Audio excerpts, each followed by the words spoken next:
Je vous invite à tourner dans vos Bibles. Tournez dans vos Bibles ce matin dans Marc, l'Évangile de Marc au chapitre 15. Si vous n'avez pas une Bible dans vos mains que vous aimeriez suivre avec nous ce matin, il n'y a pas rien qui va être à l'écran. Il va peut-être avoir le texte, je pense, biblique que vous allez pouvoir voir. Ensuite de ça, il n'y aura pas de points, rien de ça. Vous allez devoir suivre dans vos Bibles. Vous allez devoir ouvrir la parole de Dieu et suivre avec nous ce qui va être fait, ce qui va être enseigné ici. Donc, prenez votre Bible dans Marc 15 pour pouvoir suivre avec nous. Si vous n'avez pas de Bible entre vos mains et que vous voulez suivre avec nous dans une Bible papier, on vous invite à lever la main là où vous êtes et un de nos bénévoles va vous prêter une Bible gratuitement. Levez votre main là où vous êtes, on va vous prêter une Bible. Et si vous n'avez pas de Bible à la maison, c'est un cadeau qu'on vous fait. Vous pouvez l'apporter à la maison et lire la parole de Dieu chez vous. C'est tellement important d'avoir la parole de Dieu entre nos mains. Si vous avez déjà une Bible, on vous demande tout simplement de la rendre après le service. Donc, on a une main ici à l'avant. Sinon, c'est bien. On a une Bible qui s'en vient en courant. Merci, David. Marc 15, à partir du verset 1. Et ce matin, on a un grand texte. On a les versets 1 à 28 qu'on va lire ensemble. Donc, faisons la lecture de la parole de Dieu. Et ensuite, on va aller dans un moment de prière en petits groupes de 2 par 2. Donc, Marc 15, à partir du verset 1. Dès le matin, les principaux sacrificateurs tinrent conseil avec les anciens et les scribes et tout le Sanhédrin. Après avoir lié Jésus, ils l'emmenèrent et le livrèrent à Pilate. Pilate l'interrogea. « Es-tu le roi des Juifs? » Jésus lui répondit, « Tu le dis. » Les principaux sacrificateurs portaient contre lui plusieurs accusations. Pilate l'interrogea, de nouveau. « Ne réponds-tu rien? Vois de combien de choses il t'accuse. » Et Jésus ne fit plus aucune réponse, ce qui étonna Pilate. Verset 6. À chaque pas qu'il relâchait un prisonnier, celui que demandait la foule. Il y avait en prison un nommé Barabbas avec ses complices pour un meurtre qu'il avait commis dans une sédition. La foule étant montée, se mit à demander ce qu'il avait coutume de leur accorder. Pilate leur répondit, « Voulez-vous que je vous relâche le roi des Juifs? » Car il savait que c'était par envie que les principaux sacrificateurs l'avaient livré. Mais les chefs des sacrificateurs excitèrent la foule, afin que Pilate leur relâchât plutôt Barabbas. Pilate, reprenant la parole, leur dit, « Que voulez-vous donc que je fasse de celui que vous appelez le roi des Juifs? » Ils crièrent de nouveau, « Crucifie-le! » Pilate leur dit, « Mais quel mal a-t-il fait? » Ils crièrent encore plus fort, « Crucifie-le! » Pilate, voulant satisfaire la foule, le relâcha Barabbas. Et après avoir fait battre de verges Jésus, il le livra pour être crucifié. Les soldats conduisirent Jésus dans l'intérieur de la cour, c'est-à-dire dans le prétoire, et ils assemblèrent toute la cohorte. Ils le revêtirent de pourpre et posèrent sur sa tête une couronne d'épines qu'ils avaient tressée. Puis ils se mirent à le saluer. « Salut, roi des Juifs! » Et lui frappait la tête avec un roseau, crachait sur lui, fléchissant le genou et se prosternait devant lui. Après s'être ainsi moqué de lui, ils lui ôtèrent la pourpre, lui remirent ses vêtements et l'emmenèrent pour le crucifier.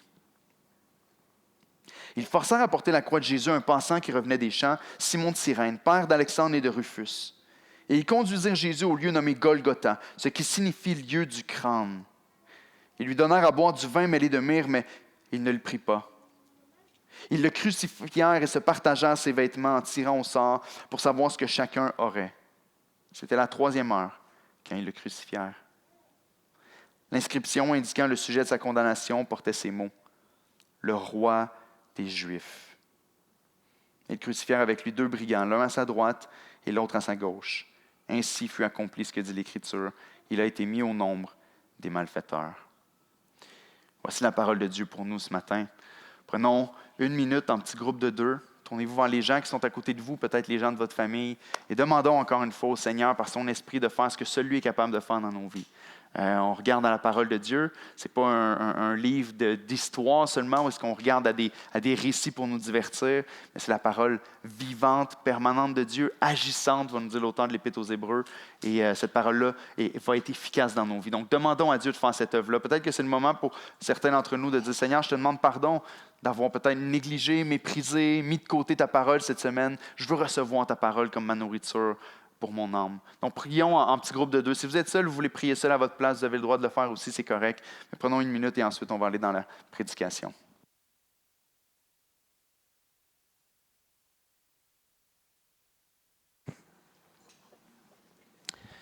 Amen.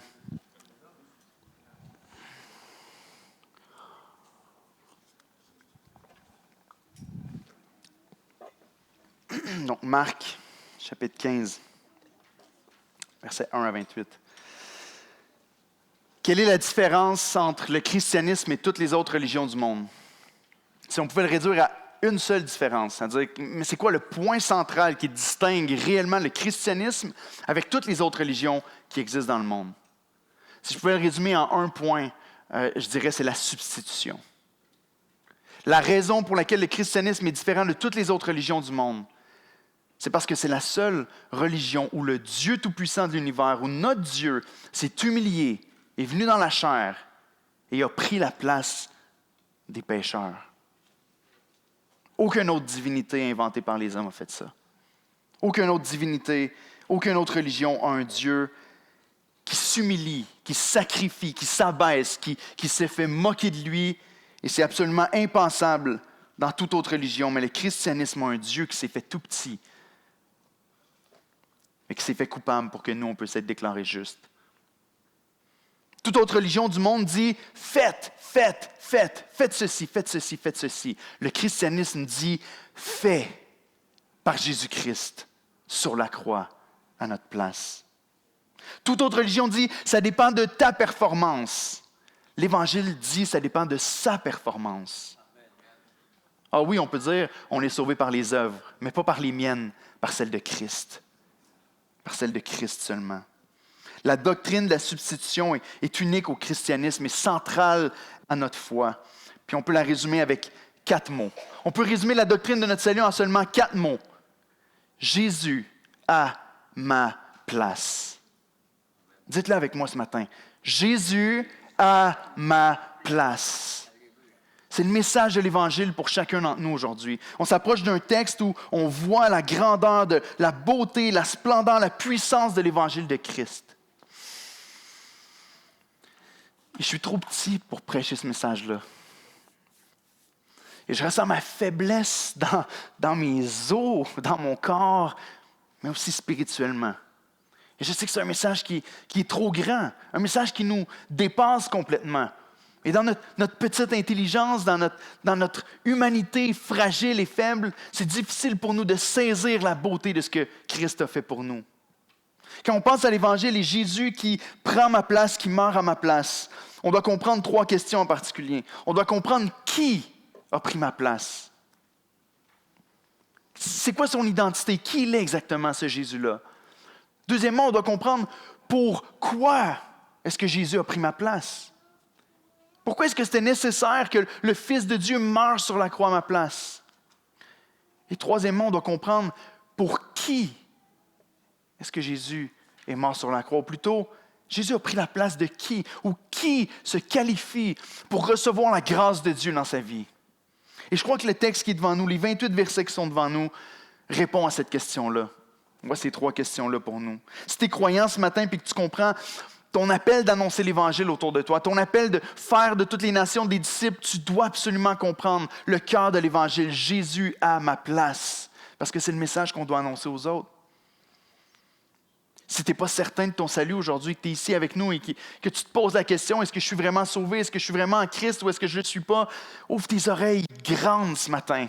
Assure-toi d'être assis sur le bout de ta chaise puis de laisser ton téléphone peut-être de côté avec les notifications puis de fixer tes yeux sur le texte biblique qu'on va regarder ensemble parce que je crois que Christ veut sauver ta vie. Parce que je crois que le message d'aujourd'hui est salutaire.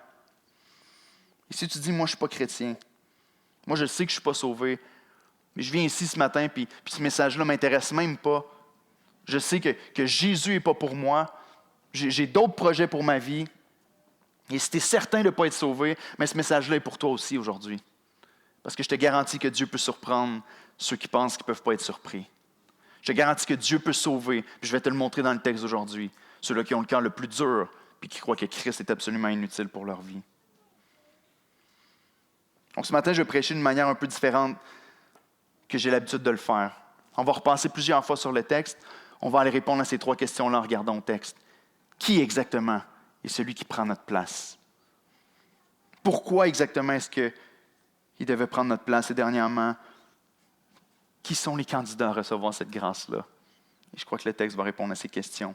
Donc voici l'idée principale, extrêmement simple, mais centrale, et la définition même de l'Évangile pour nous. L'Évangile, c'est le roi de gloire qui meurt à la place du pécheur. Ou si vous voulez vous en rappeler en 4 mots, Jésus à ma place. Donc, comme je vous l'ai dit, je me sens extrêmement faible et absolument incapable de prêcher ce message-là. Pendant que je l'étudiais cette semaine, mon cœur est encore impacté par la gravité de ce que Christ est venu faire pour nous. On s'approche de Pâques dans les prochaines semaines et je veux me rappeler et je veux que ce soit clair pour chacun d'entre nous autres qu'est-ce que Christ est venu accomplir pour nous. Donc prenons, encore une fois, je veux m'agenouiller devant le Seigneur et demander à Dieu de faire son œuvre et de parler à travers moi parce qu'on a besoin de lui et que c'est impossible par nous-mêmes. Donc prions encore une fois. Seigneur Dieu, tu connais mon cœur, tu connais, Seigneur, ma faiblesse, tu connais mon péché. Tu connais mon incapacité de communiquer tel qu'il doit être communiqué le message de l'Évangile qui est devant nous. Seigneur, c'est trop grand pour nous autres. C'est trop grand. Tu es tellement grand. Ta grâce est tellement grande. Ta grâce est tellement une bonne nouvelle, une trop grande nouvelle que c'est tellement difficile pour nous de la saisir. Ça prend une action, Seigneur. Ça prend une œuvre de ton esprit dans nos cœurs et dans nos vies.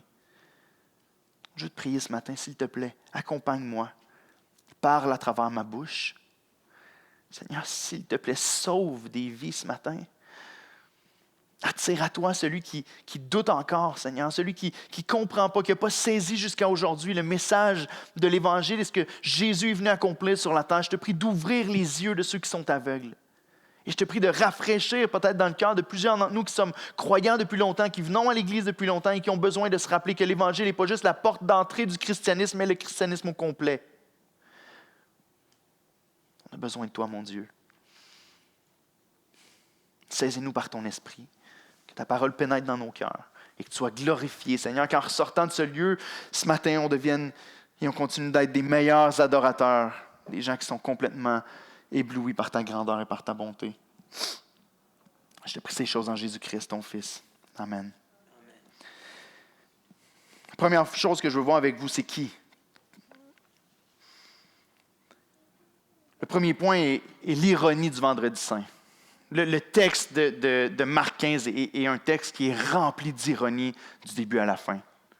L'ironie de tout ce qui est en train de prendre place, alors que le vrai roi de gloire est là devant eux, que le vrai roi se tient devant Pilate et devant les Juifs et qui est battu et qu'on se moque de lui. L'ironie du Vendredi Saint, c'est que le véritable roi est traité comme un usurpateur, comme quelqu'un qui se fait passer pour un roi. S'il y a une expression qui est impossible de manquer en Marc 15, c'est que Jésus est le roi des Juifs. Et Marc a écrit d'une manière assez ironique quand même pendant tout son évangile.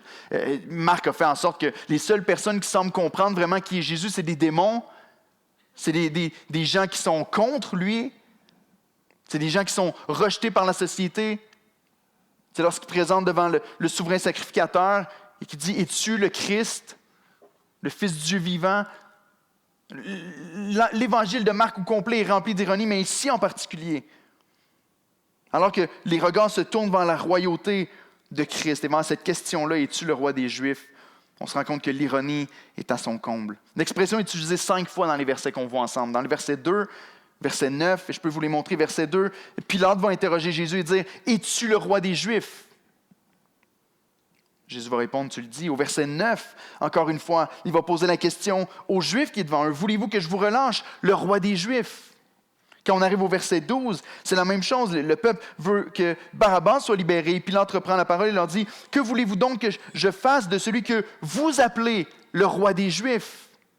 On dirait que Pilate met l'accent de plus en plus fort sur cette vérité-là. Au verset 18, On voit les Romains, les soldats qui sont là à battre Jésus et à se moquer de lui et qui lui disent « Salut, roi des Juifs ». Un peu comme on pouvait dire, en anglais on dit « Hail César ». On pouvait dire « Salut César » quand on était devant lui. Et la même chose, ils se prosternent devant lui en disant « Salut, roi des Juifs ». Et le texte finit au verset 26 avec l'inscription au-dessus de la tête de Jésus alors qu'il est cloué à la croix. Et ça dit l'inscription indiquant le sujet de sa condamnation, ce qu'on appelle le titulus, le morceau de bois sur lequel on écrivait la raison pourquoi une personne était crucifiée au-dessus de la tête de Jésus. C'est écrit « Le roi des Juifs ». Marc, à travers l'ironie, à travers l'opposition des gens qui sont contre Jésus, à travers tous ces versets-là, est en train de nous dire « Jésus est le roi des Juifs ». Et c'est ça qui est l'ironie du texte ici. Jésus est vraiment celui de qui vous vous moquez, comme s'il ne l'était pas vraiment. Ici, on est vendredi matin, quand on pense à la semaine sainte, Jésus a été arrêté pendant la nuit. Et là, les Juifs, le Sanhédrin se dépêche de prendre Jésus et de l'apporter à Pilate le matin parce que Pilate ouvrait sa cour seulement de 6 heures le matin jusqu'à 9 heures le matin. Donc, il y avait 3 heures où est-ce qu'il pouvait se dépêcher. Il y avait beaucoup de gens qui avaient des causes à plaider. Pilate venait à Jérusalem à chaque Pâques pour essayer de garder le contrôle sur la foule parce qu'il y avait beaucoup de pèlerins qui étaient là. Et Pilate est là et il ouvre sa cour de 6 à 9 pendant 3 heures. Et le Sanhédrin se dépêche d'apporter Jésus. Ils ont construit leur cas, ils ont construit leur dossier pour essayer de l'accuser. Et ils se dépêchent parce que le but est que Jésus soit crucifié avant la Pâque. Le but est que Jésus soit mort avant le sabbat juif de la Pâque. Donc, il se dépêche, il l'apporte vers Pilate. Il l'apporte avec les accusations. Ici, on ne voit pas trop dans le texte l'argument pourquoi est-ce que Pilate lui demande « Es-tu le roi des Juifs ?» On n'a pas vu le Sanhédrin l'accuser de ça. Je vais les appeler les religieux souvent ce matin, mais on n'a pas vu les religieux l'accuser d'être le roi des Juifs, mais on comprend que ça vient d'eux. Pourquoi? Parce qu'une des seules raisons pourquoi est-ce que Pilate pourrait le condamner à mort, c'est s'il est vraiment une menace pour la royauté de César. S'il est une menace pour l'autorité qui est en place. Parce que pour Pilate et pour César, ça ne les dérange pas que Jésus se prétende comme étant le Messie des Juifs. Ça ne les dérange pas qu'eux soient opposés. Ce qui dérange, c'est est-ce que cet homme-là est une menace pour l'autorité romaine en place. Donc, ils viennent, ils font leur accusation. Et ici, on a Pilate, un personnage historique tellement particulier. Pilate est un homme qui a été gouverneur de Judée ou Palestine entre 26 et 37 environ. Il est resté là-bas pendant 10-11 ans. Et on peut se dire, wow, c'est celui qui est resté le plus longtemps en place comme gouverneur de Judée. Puis on pourrait dire que c'est un exploit, mais en réalité, c'est une honte. Parce qu'être gouverneur de Judée, c'était comme un poste que tu donnais à ceux qui étaient en cheminement, les nouveaux gouverneurs qui étaient là pour se former. Puis s'ils faisaient bien leur job, ils passaient à une autre étape. Lui, il restait là vraiment longtemps. Pilate avait une très mauvaise réputation. L'historien Joséphus nous raconte que Pilate était un homme qui était entêté, un homme qui était cruel, un homme qui provoquait des émeutes. Pilate a fait exprès d'apporter des soldats romains dans le temple à Jérusalem avec des poteaux et des boucliers en or qui ont été fabriqués et qui donnaient une adoration à César, qui disait le divin Auguste sur le bouclier. Et ça a été une abomination pour le temple et les Juifs étaient fâchés. Il y a eu une révolte à cause de ça. César était un homme qui avait une très mauvaise réputation. C'était un homme qui a bâti plusieurs aqueducs pour apporter l'eau à Jérusalem. Et là, les gens pouvaient dire « Wow, c'est extraordinaire ce que Pilate a pu faire. » Mais en réalité, c'est que Pilate pigeait et prenait l'argent qui était réservé au temple de Dieu. Il prenait l'argent du temple pour pouvoir payer ses aqueducs. Pilate était un homme qui aimait tuer pour le plaisir les Samaritains sur le mont Garizim, le mont où est-ce qu'eux-mêmes pouvaient adorer. C'est un homme cruel, c'est un homme méchant. Son père était un haut fonctionnaire romain. Il est né dans cette politique-là. Et pourtant, il n'a pas réussi à percer, il est resté en Judée assez longtemps. Et là, on a Pilate ici. Pilate qui cherche peut-être à gagner la faveur de César et de Rome, qui explique peut-être pourquoi est-ce qu'il y a autant la crainte des hommes, et on va le voir tantôt. Pilate est un homme mauvais, mais c'est bizarre parce qu'on regarde au texte ici, puis on a l'impression que Pilate veut libérer Jésus pendant tout le long du procès. Il essaie de le libérer à la place de Barabbas, il essaie de trouver des raisons. Il dit lui-même, mais qu'est-ce qu'il a fait de mal? Il ne voit pas la culpabilité de Jésus. On se dit, mais peut-être que Pilate n'est pas si mauvais que ça. Mais en réalité, Pilate voulait faire régner l'ordre romain. Il voulait que la justice romaine soit accomplie. Et Pilate est réputé pour être antisémite. Et Joséphus écrit à propos de lui qu'il détestait les Juifs. Et chaque fois que Pilate prononce le roi des Juifs dans Marc 15, c'est avec beaucoup de mépris. Il se moque d'eux. Qu'est-ce que vous voulez que je fasse avec votre roi? Eux détestent ça, et c'est ça que Pilate aime, il les provoque. Et si Pilate ne veut pas nécessairement comprendre qui est Jésus, mais il ne veut juste pas plaire aux Juifs qui sont devant eux et il veut éviter une autre émeute. Donc, Pilate est un des hommes qui passe à l'histoire, même dans notre foi chrétienne, parce que quand on pense au credo des apôtres, au premier énoncé de foi qu'on peut retrouver des apôtres dans la première Église, on parle de Ponce Pilate. On parle de Jésus-Christ qui est né de la Vierge Marie, qui a souffert sous Ponce Pilate. Et Ponce Pilate est un personnage historique, on a plein d'écrits à propos de lui à l'extérieur de la parole de Dieu. Et c'est un des personnages qui prouve que le texte de l'Évangile est aussi un récit historique fiable. Pilate est un personnage qui a vraiment existé à cette époque-là et qui a eu à faire face à Jésus. Ici, les souverains sacrificateurs sont rusés. Ils savent comment accuser Christ pour que Pilate leur donne ce qu'ils veulent. Tout ici dans le texte tourne autour de la royauté. Es-tu le roi des Juifs? C'était clair ici que si Jésus répondait « Oui, je suis le roi des Juifs », bien, clairement, Pilate allait le condamner à mort. Il y a quelque chose de particulier qui prend place dans sa question. Il lui demande, parce que tu ne peux pas, tout le monde sait que le seul roi sur Jérusalem, c'est César lui-même. C'est le seul qui règne sur ce peuple-là. C'est lui qui règne en ce moment dans l'Empire romain et tous les peuples qu'il a conquis, César est le roi. Et Jésus ne répond pas d'une manière très claire ici. Pilate lui dit, « Es-tu le roi des Juifs? » Et Jésus lui répond, « Tu le dis. » Et il y a quelque chose d'un petit peu mystérieux ici, mais la réponse de Jésus est un peu un « oui, mais ». 3 petits points. Oui, je suis le roi des Juifs, mais probablement pas comme ce que tu t'imagines, César. Dans un autre des évangiles, on dit que Jésus lui répond que « Oui, mais mon royaume n'est pas de ce monde. » Et César comprend qu'il y a quelque chose de mystérieux ici. Il comprend que Jésus n'est pas condamnable à cause de ce que les Sanhédrin l'accusent. Mais c'est clair que si Jésus disait directement qu'il est le roi, Pilate le condamne à mort instantanément. Mais s'il dit qu'il n'est pas le roi, Jésus mentirait. Jésus lui répond, tu le dis. C'est sorti de ta bouche. C'est vrai, mais probablement pas comme on le pense. Pilate comprend qu'il y a quelque chose de différent à propos de lui. Les sacrificateurs continuent d'insister. On nous dit au verset 3, les principaux sacrificateurs portent encore plus d'accusations envers lui. Et Pilate commence à se poser la question. On voit la même question qui a été posée au chapitre 13.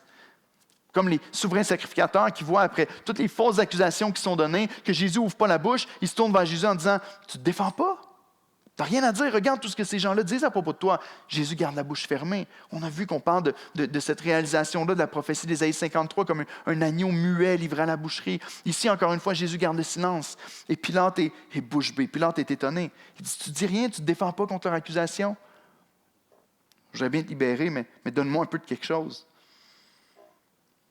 Mais non, Jésus ne dit rien. Il garde la bouche fermée.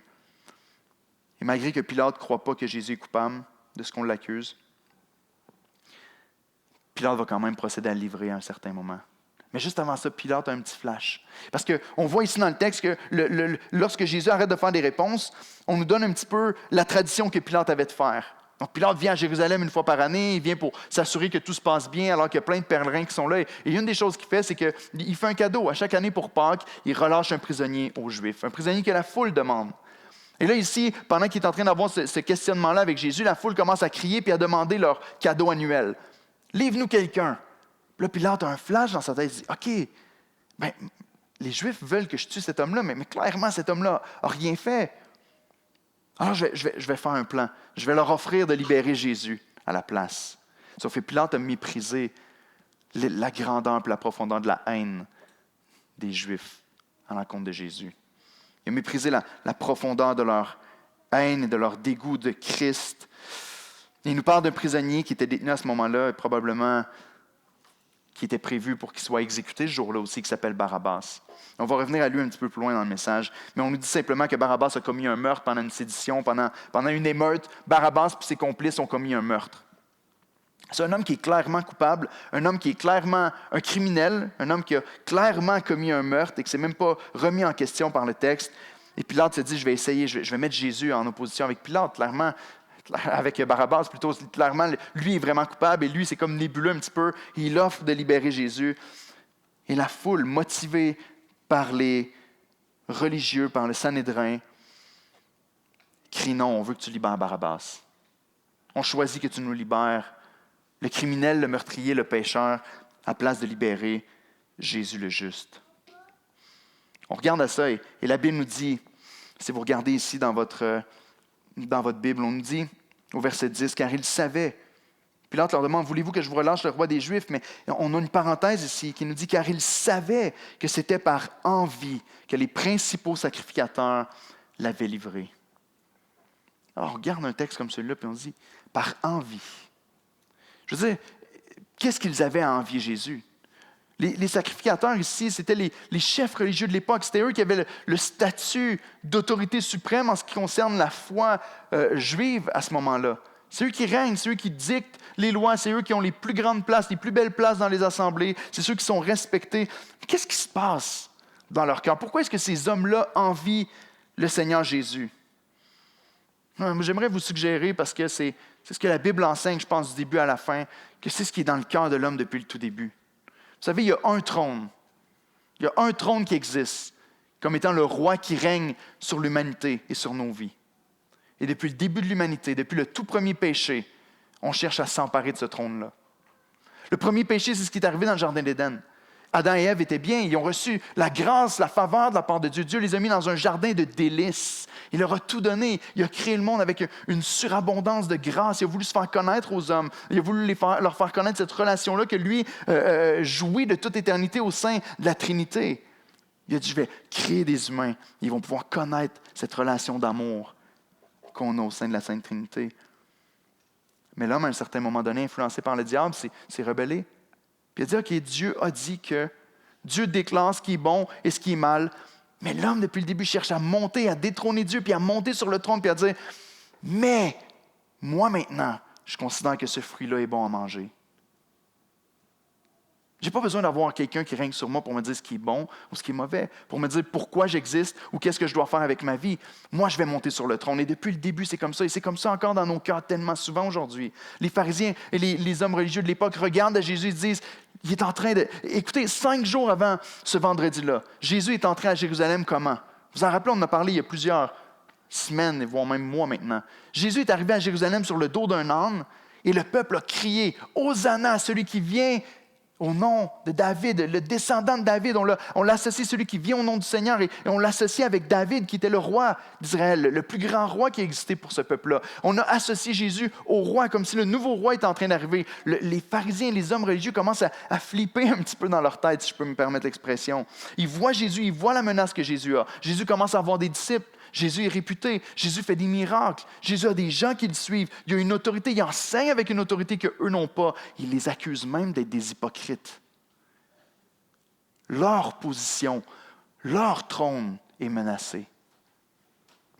Et dans leur cœur, l'envie s'élève. Ils disent, il n'y a personne qui va monter sur notre trône. De la même manière qu'on essaie constamment de détrôner le Seigneur, eux ne s'inquiétaient pas de savoir si c'était vraiment Dieu qui régnait dans le peuple juif.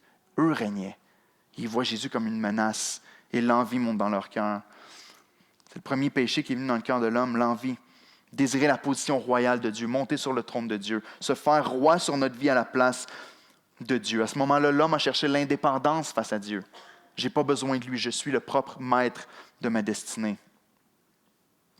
Et en rejetant son ordonnance, ils n'ont pas rendu compte qu'en réalité, en croquant dans le fruit, ils étaient en train de croquer dans leur mort et qu'ils se condamnent eux-mêmes. C'est la même chose depuis le début. L'envie, dans sa plus simple expression, si je peux l'exprimer à un enfant, c'est de regarder quelqu'un et de dire, c'est moi qui devrais être là. L'envie, quand on parle de position, de personne, c'est je regarde la personne qui est dans cette position-là et je me dis, cette personne-là est à ma place. C'est moi qui devrais être là. Ou quand on pense au matériel, c'est de dire, c'est moi qui devrais posséder ce que ce frère-là ou cette sœur-là possède. C'est moi.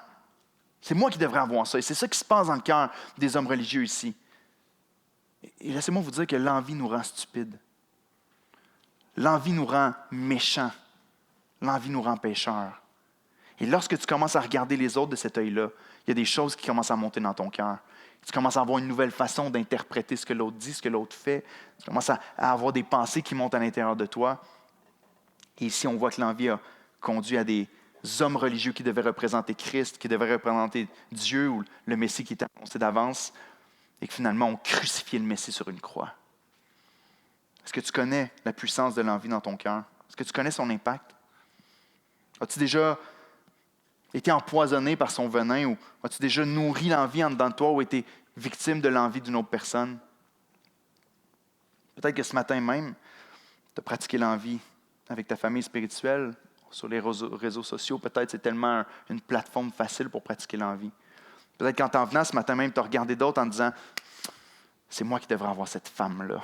C'est moi qui devrais être marié avec une femme qui aime le Seigneur de cette manière-là. C'est moi qui devrais être marié avec un homme comme ça. Pourquoi est-ce que c'est elle? Pourquoi est-ce que c'est lui? » Peut-être que tu t'es envenu ce matin en disant « Mais c'est moi qui devrais avoir le bateau que mon frère a. C'est moi qui devrais avoir cette vacance, cette maison-là, ce char-là. C'est moi qui devrais posséder ça. » Peut-être même avec une position. Peut-être que tu combats dans ton cœur en disant « C'est moi qui devrais être là en train de chanter en avant. C'est moi qui devrais être là ce matin en train d'enseigner. C'est moi qui devrais être là en train de proclamer la parole de Dieu. C'est moi qui devrais être un leader ici. C'est moi qui devrais faire l'œuvre, qui devrait faire ce que l'autre personne est en train de faire, diriger, servir dans tel et tel ministère ou dans la vie. » Les religieux ici laissent l'envie saisir leur cœur et se mettent très rapidement à agir d'une façon extrêmement méchante et dégradante, et à trouver des raisons de discréditer Jésus, puis lorsqu'ils n'en trouvent pas, à en inventer. La réalité, c'est que très souvent, l'envie fait ça dans notre cœur. Lorsque tu es jaloux d'une personne, lorsque tu es jaloux de la position, de la chose que l'autre possède, tu commences à te faire des pensées dans ton cœur et à la dénigrer ou à la disqualifier d'une manière ou d'une autre. Ah ouais, mais elle a ça, mais c'est parce que il y a telle et telle chose. Ah, certainement, il y a quelque chose de nébuleux, puis il travaille au noir ou il fait quelque chose sur le côté pour avoir autant de richesse. Non, cette personne est dans cette position-là, mais seulement parce qu'il a fait tel et tel sacrifice ou compromis pour pouvoir être dans cette position-là. Veux-tu voir ce matin si ton cœur est envieux? J'aimerais t'inviter à faire un petit exercice, à voir si ton cœur est envieux comme les pharisiens, à faire un test. Sonde ton cœur, puis évalue si tes pensées et tes paroles envers les autres sont principalement négatives ou positives. Peut-être demande à la personne qui est proche de toi, pas tout de suite, OK? En retournant à la maison. Mais réfléchis à cette question-là. Est-ce que tes pensées en ce qui concerne les autres, c'est principalement la critique et la comparaison? Ou est-ce que c'est des actions de grâce pour les dons que le Seigneur leur a donnés? Des remerciements pour l'endroit où Dieu les a placés? Est-ce que c'est la critique et la comparaison? Est-ce que principalement, quand tu penses aux autres, c'est négatif ce qui remonte? Peut-être même par tes paroles, dans le temps que tu penses avec les autres. Peut-être que tu es assis ici, tu m'entends dire ça, puis la chose qui monte dans ton cœur, c'est de dire « Ouais, mais Eric, est-ce que c'est vraiment mal si c'est vrai que je suis meilleur que l'autre? Est-ce que c'est vraiment mal? Je veux dire, je regarde l'autre personne, puis je vois bien que ses compétences sont limitées, puis je ferais mieux que cette personne. Est-ce que c'est vraiment mal de penser que je devrais être à sa place si clairement je suis plus qualifié que cette personne-là? » Je t'invite à parler avec Dieu, puis à lui demander pourquoi dans ce cas-là, Dieu ne t'a pas mis à cet endroit-là. Pourquoi est-ce que Dieu ne t'a pas confié cette chose-là? Pourquoi est-ce que Dieu ne m'a jamais donné un bateau? Dieu se le sait. Est-ce qu'on est capable d'avoir le cœur de se remettre en question et de dire, mon Dieu, sonde-moi, puis ne laisse pas l'envie prendre possession de mon cœur. Leur envie ici les pousse à demander la libération d'un meurtrier, la condamnation du juste. Pilate revient avec l'expression, voulez-vous que je vous relâche le roi des Juifs? Il l'utilise principalement pour mépriser ceux qui se tiennent devant lui. Mais Marc s'en sert pour nous faire réfléchir. Ici, la foule, influencée par les hommes religieux, réclame Barabbas et crie pour que Barabbas soit libéré. Et Pilate n'en revient pas. Il n'en revient pas et même, il les méprise encore plus en leur disant, voulez-vous qu'est-ce que vous voulez que je fasse? OK, vous voulez que je relance Barabbas? Il va relâcher Barabbas. Mais ensuite, il s'attend peut-être à ce que la foule ait une pensée à un certain moment donné, qu'ils reviennent de leur folie et qu'ils disent, qu'est-ce qu'on fait? Il leur dit, qu'est-ce que vous voulez que je fasse avec celui que vous appelez le roi des Juifs? Peut-être qu'ils vont se dire, libère-le lui aussi, fais-nous grâce, puis Pilate va pouvoir s'en laver les mains. Mais non, il crie, crucifie-le. Autrement dit, la pensée de l'époque, c'est basé sur l'Ancien Testament où est-ce qu'on croit qu'une personne qui est attachée au bois subit la malédiction, est coupée carrément, parce que c'était quelque chose qui prenait place à l'extérieur même du camp d'Israël, et c'était un signe pour une personne d'être complètement couplée de l'alliance divine avec le Seigneur. Crucifie-le. Le Sanhédrin voulait que Jésus soit clairement séparé du reste du peuple de Dieu, vu comme un méchant, comme un pécheur, cloué sur une croix. Leur haine, motivée par l'envie, est intense. Le roi doit être détrôné. C'est moi qui dois être sur le trône. On doit régner. Faites juste vous imaginer pendant une seconde. Je pense qu'on a tellement entendu l'Évangile souvent que des fois, on est devenu insensible à ça. Mais le roi de gloire, Dieu lui-même s'est fait chair. On peut s'imaginer toutes sortes d'histoires. Et des fois, on y pense aujourd'hui. Quand Jésus va revenir, si Jésus venait et qu'il marchait au milieu de nous. Des fois, les gens vont nous dire ça. S'il se faisait connaître à moi, je le croirais moi aussi, ton Dieu. Non. Parce que Dieu est venu. Puis on a craché sur lui. Puis on l'a humilié, puis on l'a mis sur une croix. Le Seigneur de gloire se tient devant eux, leur Messie, leur roi, et pourtant ils le mettent sur une croix. Pilate n'en revient pas, il dit « Quel mal a-t-il fait? » Et si seulement on s'arrêtait pour réfléchir à cette question-là plus souvent dans notre vie.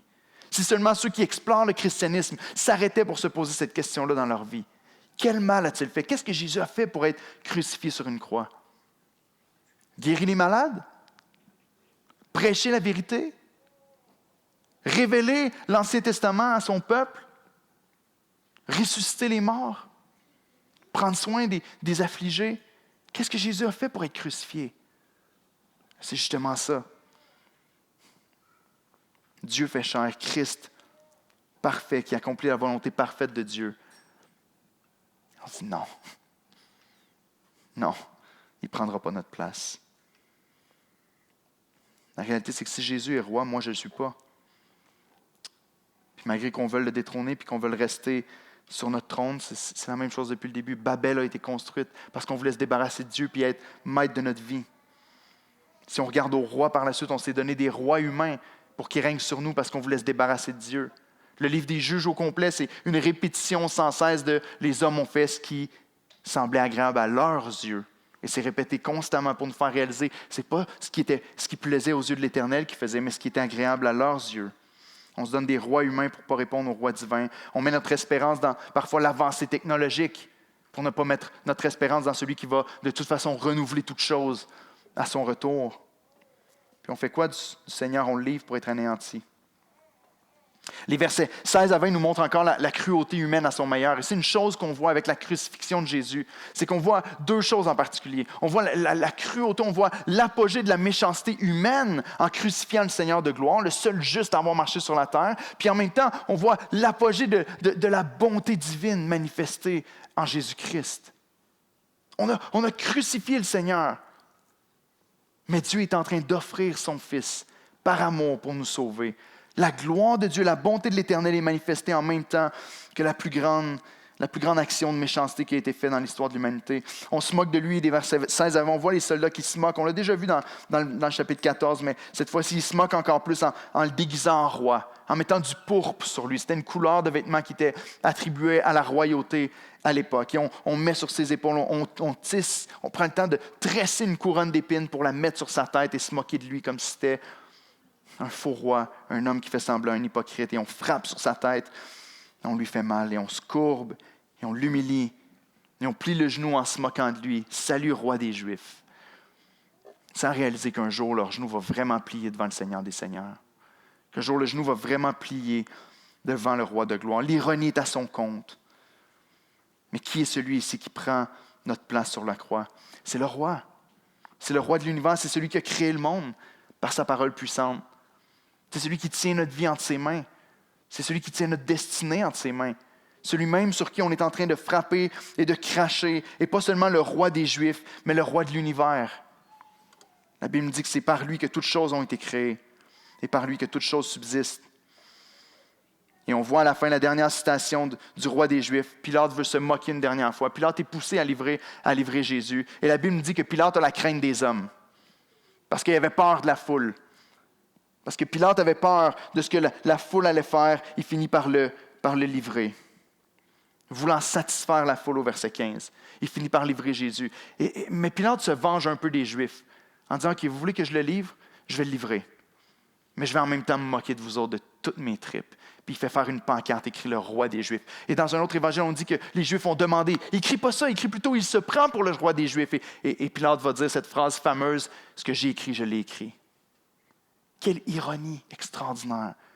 Le moment central de l'histoire de l'humanité, le roi des Juifs, cloué sur une croix, de qui on se moque, sur qui on crache, sur qui on frappe, et qui est réellement celui dont cet insigne déclare le roi des Juifs, le roi de tous ces élus et du peuple de Dieu qui est sur une croix. Donc, qui est celui qui vient prendre notre place?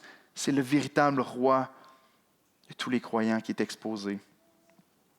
Marc nous enseigne sa véritable identité à travers l'ironie. Mais deuxièmement, deux prochains points sont un peu plus courts, mais deuxièmement, 3 accomplissements de l'Ancien Testament dans le texte qui nous expliquent le pourquoi. Donc, on voit qui est celui qui meurt à notre place. Mais ensuite de ça, pourquoi est-ce que Jésus est mort à notre place? Pourquoi est-ce que Jésus devait mourir sur la croix? Ici, on a la demande des souverains sacrificateurs qui veulent qu'il soit pendu au bois, qui est la malédiction expliquée dans Deutéronome 21. Maudit quiconque est pendu au bois. Il devait être pendu hors du camp, et c'est ce qu'on voit lorsque Jésus est conduit à Golgotha, c'est à l'extérieur de Jérusalem, pour qu'il puisse être maudit, séparé du peuple de Dieu, recevoir le jugement et la condamnation. Leur désir était qu'il soit coupé de l'alliance. Puis on a vu il y a quelques semaines que Jésus est l'agneau de Dieu. On a vu avec le repas du Seigneur, quand il a parlé du repas du Seigneur, qui a pointé vers l'Exode, où est-ce qu'ils ont pris l'agneau de Dieu avant l'agneau qui était sacrifié pour pouvoir être libéré de l'Égypte et qui ont échappé à la mort à cause de l'agneau sacrifié. Jésus dit, je suis cet agneau-là. Et maintenant, on voit un autre aspect de l'Ancien Testament. Jésus est aussi le bouc émissaire. Vous avez déjà entendu cette expression-là à quelques reprises, parce qu'on s'en sert sans trop savoir que ça vient de la parole de Dieu. Mais dans la parole de Dieu, on nous parle du bouc émissaire. On nous parle dans Lévitique 16 de ce bouc qui devait être pris. Qui devait être pris, puis que le grand prêtre prenait un bouc et il mettait ses mains sur sa tête. Et ce qu'il faisait, c'est qu'il confessait les péchés du peuple. Et il y avait un symbole spirituel ici, où est-ce que les péchés du peuple étaient imputés. C'est un grand mot pour dire les péchés du peuple étaient transférés sur un bouc. Et ensuite de ça, on chassait le bouc à l'extérieur. Il devait partir et s'enfuir. On le chassait dans le lieu désert pour prendre le péché du peuple. C'était un symbole pour dire que le péché du peuple est parti, a été transféré à cet animal-là, puis lui, il peut partir loin, il fuit loin de nous. Et nous, maintenant, on est justifiés devant le Seigneur. Et Jésus ici est celui qui va subir ça. Pourquoi est-ce que Jésus meurt sur la croix? Et si tu n'as pas encore saisi l'Évangile, tu dois comprendre ça. Jésus sur la croix a été ce bouc sur la tête duquel le Père a déposé ses mains et qui a transféré vos péchés et mes péchés pour que mes péchés soient punis sur lui. Et Jésus a pris mes péchés hors du camp. Et Jésus a subi la condamnation que mes péchés méritaient. Jésus est mort à ma place comme le bouc émissaire. La raison pour laquelle Jésus a pris mes péchés sur lui, c'était afin que sa justice me soit transférée aussi. C'est comme si Dieu avait sa main à la fois sur la tête du Seigneur et à la fois sur notre tête à nous qui croyons en lui. Pour transférer nos péchés sur le Christ et pour transférer la justice de Christ sur nous. Et nous sommes maintenant justifiés par la foi en Jésus-Christ. L'œuvre de la croix est un grand échange. Jésus à ma place. Jésus reçoit la condamnation et moi je reçois la justice. Il y a un transfert qui prend place. Écoutez, on peut arriver à discuter, et ça c'est le genre de choses qu'on peut parler avec des non-croyants qui vont nous regarder les yeux grands ouverts en disant « mais c'est tellement insensé, ça ne fait pas trop de sens, qu'est-ce que tu me dis, c'est pas logique. » Non, il y a un grand sens spirituel à ce que Christ a accompli. Nos péchés ont vraiment été transférés sur lui. Tu ne peux pas expliquer ça par A plus B, c'est une œuvre que Dieu fait. Et sa justice a été mise sur nous. On voit ensuite une référence au psaume 22.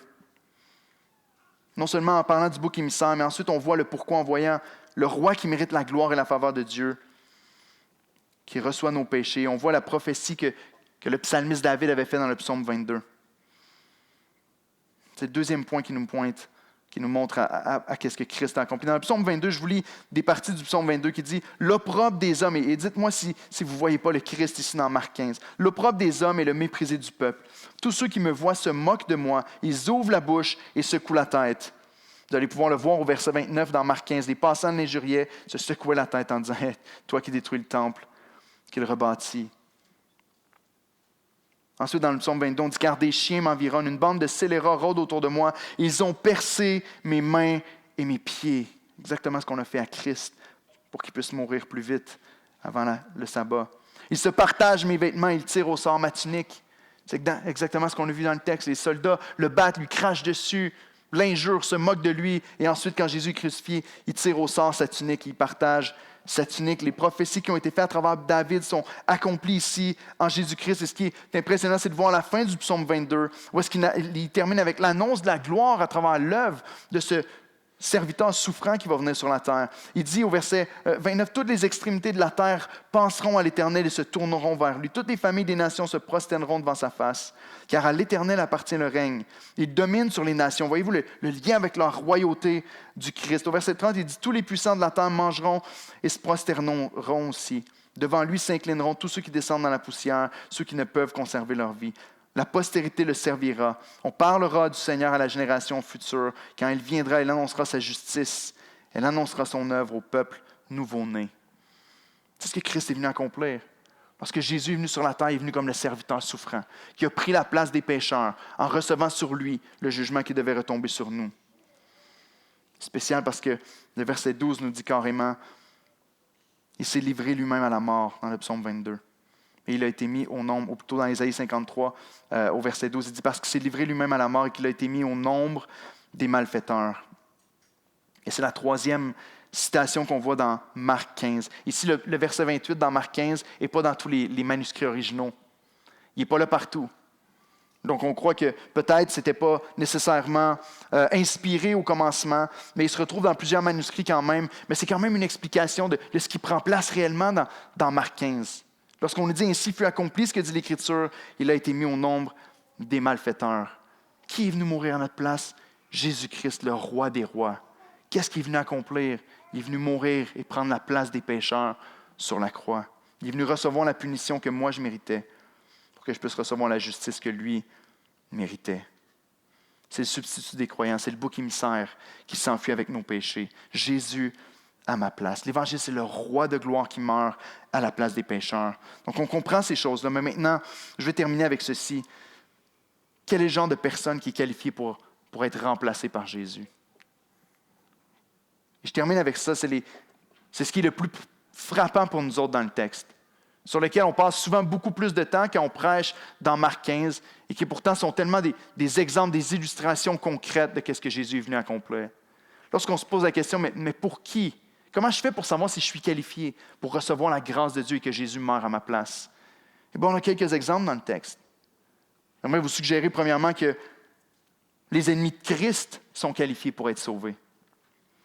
Ceux mêmes qui ont crié « crucifie », ceux mêmes qui ont mis Jésus sur la croix. Même les pharisiens qui sont là à s'opposer contre lui, les souverains sacrificateurs qui l'accusent et qui veulent le voir cloué sur la croix. Jésus, à un certain moment donné, va se retrouver sur la croix et regarder au peuple et parler à son Père, va dire « Père, pardonne-leur, car ils ne savent pas ce qu'ils font. »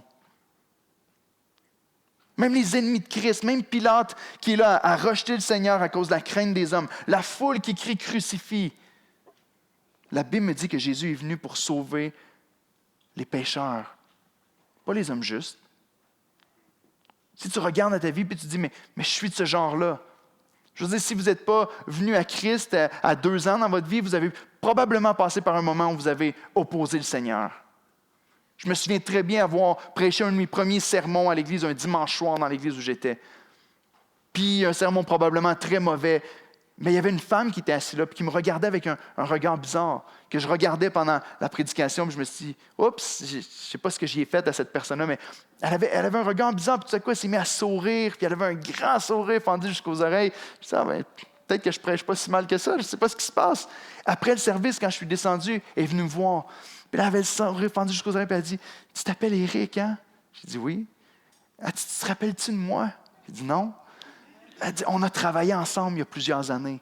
On travaillait ensemble dans un restaurant, tu étais cuisinier à tel endroit. Puis, oui, c'est vrai.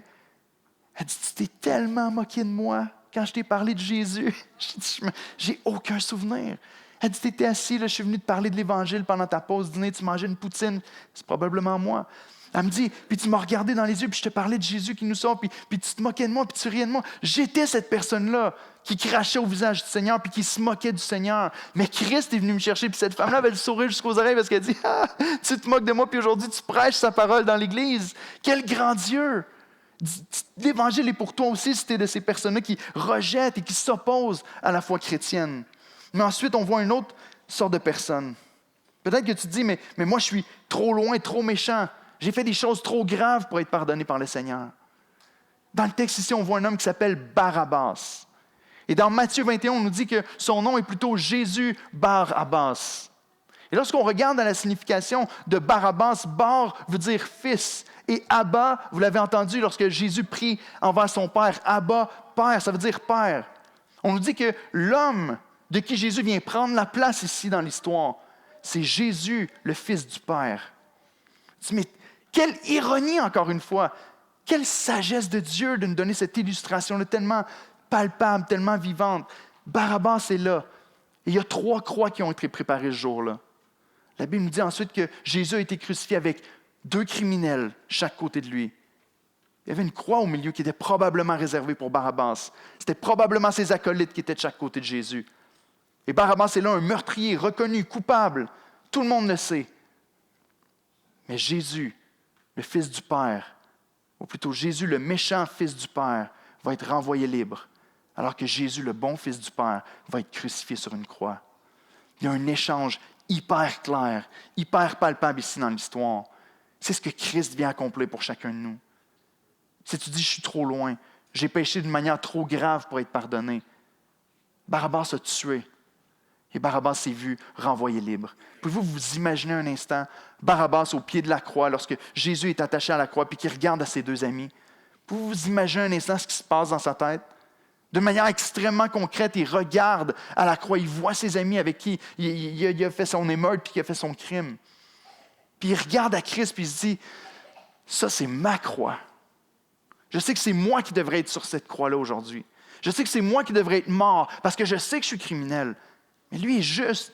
La phrase de Pilate qui résonne peut-être dans sa tête, « Quel mal a-t-il fait? J'ai aucune idée, mais je sais que c'est ma croix. » Et laissez-moi vous dire que tant que vous n'avez pas réalisé dans votre cœur que c'est votre croix, vous aussi, que c'est vous qui devriez être crucifié sur cette croix-là, vous n'avez probablement pas encore saisi l'Évangile. C'est mon péché et votre péché qui a mis Christ sur la croix. Il est venu pour payer à notre place, pour nous renvoyer libres de notre péché et nous réconcilier avec le Père. Et un autre homme qui se trouve dans l'histoire. Peut-être que je vais m'adresser à des personnes, puis que ça va être un petit peu plus bouleversant ici, mais il y a un homme qui s'appelle Simon de Cyrène. Jésus a été tellement battu, c'était quelque chose qu'on avait l'habitude de faire lorsqu'on crucifiait quelqu'un, de le battre, de lui donner des coups de verge, de le fouetter, de le fouetter avec un fouet qui avait des morceaux d'os puis de métal qui arrachait littéralement la peau. Jésus a été fouetté, mais pourquoi? Parce qu'on voulait que la personne meure plus vite. Normalement, la personne était seulement attachée à la croix. On la battait, on l'attachait à la croix, puis on le laissait mourir lentement, s'étouffer lentement. Mais comme c'était la Pâque, et comme on voulait que Jésus meure avant qu'il soit, avant midi ou avant la soirée, avant le sabbat, on a troué ses mains et ses pieds, on l'a cloué sur la croix pour que son sang puisse couler et qu'il puisse s'asphyxier encore plus rapidement. La mort sur la croix était absolument atroce. Jésus était incapable de porter même la partie de sa croix qui était supposée de transporter à Golgotha. On a l'habitude de l'exposer, exposer les hommes méchants de cette manière-là avec le barreau horizontal sur lequel il allait être crucifié. Et on faisait comme une procession dans la ville pour dire, voici ce qui va arriver à ceux qui agissent de la même manière que lui. Et Jésus est incapable de porter, parce qu'on a tellement abusé violemment de lui, qu'on ramasse un homme, Simon de Cyrène, qui vient et qui porte sa croix. Et on regarde à l'histoire, il y a certains d'entre nous autres qui regardent au texte de Marc 15, puis qu'on regarde à ce qui est en train d'être dit ici, puis qu'on se dit, moi je ne suis pas vraiment comme Barabbas. Moi, je suis pas mal plus comme Simon de Cyrène qui aide Jésus à porter sa croix. Moi, dans la vie chrétienne, je fais les choses que Dieu me demande. Puis je remplis les ordonnances du Seigneur. Puis je fais les bonnes choses dans ma vie. Simon est là, puis il transporte la croix. On parle de Simon ici, puis Marc parle de Simon comme s'il était connu de ses lecteurs, parce qu'il dit c'est le père de Rufus et d'Alexandrie. Et on se dit, OK, mais peut-être que les gens qui lisaient son évangile connaissaient ces gens-là. Rufus est nommé dans le Nouveau Testament probablement comme un des hommes qui avait une église maison pendant le ministère de Paul. Donc peut-être que son père, avec cette rencontre-là avec Jésus, s'est converti et toute sa famille aussi. On ne le sait pas. Ce qu'on sait, c'est qu'il a porté la croix pour un temps. Et parfois, on a l'impression que Simon est en train de faire une faveur à Christ ici. Mais comparons le poids que chacun porte pendant un instant. Simon porte le poids de la croix et porte un poids pendant quelques mètres, mais Jésus porte sa honte et Jésus porte son péché et sa condamnation sur la croix. Vous savez, un des plus grands problèmes qui arrive quand ça fait quelques années qu'on est chrétien, c'est qu'on commence à penser qu'on fait un cadeau au Seigneur en étant chrétien. On commence à penser qu'on fait des œuvres et qu'on a gagné la faveur de Dieu. L'Évangile de Jésus-Christ est 100% l'œuvre de Christ et pas la mienne. Le poids que Simon a porté pendant quelques mètres est incomparable à celui que Christ a porté pour lui lorsqu'il était en train de mourir à la croix.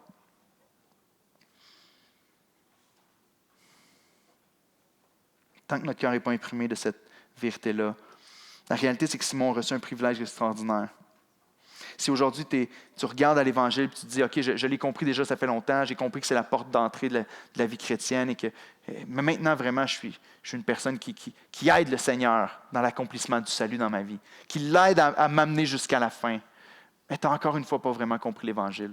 L'Évangile, c'est Christ du début à la fin.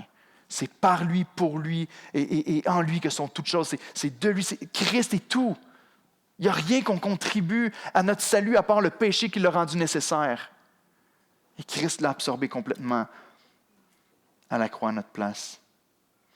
Donc ce matin, je vous invite à prendre un temps, pendant que les musiciens s'approchent et qu'on s'apprête à chanter un dernier chant qui va être un chant un peu plus de méditation, de réflexion sur qu'est-ce que Christ a accompli pour nous. Je vous invite à réfléchir à votre place pendant que vous êtes là. À dire, est-ce que j'ai vraiment saisi ce que Jésus a accompli pour moi? Est-ce que pour moi, c'est clair que l'Évangile, c'est Jésus à ma place? Ce que je veux t'inviter à réfléchir, c'est, est-ce que tu comprends que Jésus n'est pas juste mort à la place des pécheurs, mais que Jésus est mort à ta place? Parce que c'est à ce moment-là que tu peux dire, je suis sauvé. Jésus est mort pour mes péchés. Pas juste celui des croyants, mais pour les miens, à moi. Si tu crois que Jésus est mort à ta place, si tu le confesses de ta bouche, tu es sauvé, tu es un enfant de Dieu. Donc, prions ensemble en terminant. Seigneur, notre Dieu, on se rappelle, ce matin, en regardant au texte qui est devant nous, que l'Évangile, c'est Jésus à ma place. C'est le roi des rois, le Seigneur des seigneurs, le Seigneur de l'univers, qui s'est fait tout petit, qui s'est humilié, qui est venu mourir sur une croix pour recevoir sur lui tout le poids de mes péchés. La condamnation qui vient avec, le jugement de Dieu sur lui. Seigneur, je te prie que nos cœurs soient émerveillés par la beauté, la grandeur de ton amour. Cet amour divin manifesté à la croix. Tu nous dis dans Romains 5,8 que Dieu prouve son amour. Dieu prouve son amour envers nous. Parce que lorsque nous étions encore pécheurs, Christ est mort pour nous. Christ est mort à ma place. L'apôtre Paul va dire à 1 Corinthiens qu'il est devenu péché afin que je devienne en lui justice de Dieu. Jean 3,16 va nous dire que Dieu a tant aimé le monde qu'il a donné son Fils unique afin que quiconque, n'importe qui croit en lui soit sauvé et qu'il ait la vie éternelle, qu'il ne périsse pas. Seigneur, c'est vrai que pour ceux qui mettent leur foi en toi ce matin, on ne connaîtra jamais l'enfer. C'est vrai que l'enfer a été terrassé pour chacun d'entre nous. Ceux qui n'y croient pas vont y goûter, mais nous, Seigneur, qui mettons notre foi en toi. Donc, je te prie ce matin que tu puisses venir convaincre par ton esprit le cœur de plusieurs personnes. Te dire, j'en ai assez d'essayer de régner sur le trône de ma vie, de faire mon chemin par moi-même. Je veux plier le genou, pas en me moquant du Seigneur, pas de force parce que je suis obligé à la fin des temps, mais aujourd'hui en reconnaissant que tu es le roi, que tu es mon sauveur, que tu es mon Seigneur, que tu es glorieux, que tu es magnifique et que je veux vivre pour toi pour le reste de ma vie. Je te prie, fais plier le genou à plusieurs personnes en repentance et en adoration ce matin. Toi seul es digne, mon Dieu. Merci, Seigneur. Merci d'avoir pris ma place à la croix. C'est pour cette raison éternelle que pour le reste de nos jours, on veut te louer, on veut t'adorer, on veut t'élever, puis on veut te partager avec ceux qui ne te connaissent pas. Donc, s'il te plaît, soutiens-nous encore par ta grâce. Aide-nous à jamais passer à une étape où on pense qu'on contribue d'une manière ou d'une autre, où on pense qu'on t'aide à nous sauver, où on pense qu'on te fait un cadeau en devenant chrétien. Mais aide-nous à comprendre qu'on est seulement les récipiendaires, Seigneur, du début à la fin. Pour que tu sois honoré par notre dépendance, par l'adoration qui s'élève de nos bouches. En Jésus-Christ, je te prie ces choses, Seigneur. Amen.